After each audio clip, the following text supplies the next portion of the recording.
তো বন্ধুরা, তোমরা আজকে দেখতেই পাচ্ছ আকাশে কেমন মেঘ করেছে। উফ, কি দৃশ্য!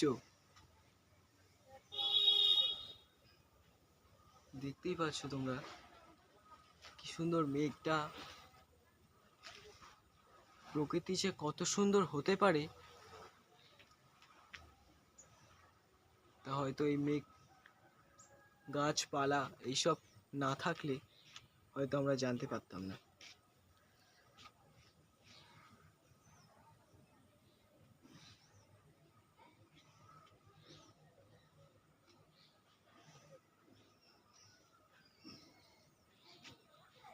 তো বন্ধুরা, এইরকম ভিডিও পেতে তোমরা আমার এই চ্যানেলটাকে সাবস্ক্রাইব করো। আমি তোমাদের এইরকম ভিডিও প্রত্যেক দিন দেব। দেখতে পারবে, আজকে দেখতেই তো পাচ্ছ মেঘটা কেমন সুন্দর দেখাচ্ছে। তো বন্ধুরা, এই প্রাকৃতিক দৃশ্যটা ভালো লাগলে অবশ্যই একটা লাইক করে দেবে।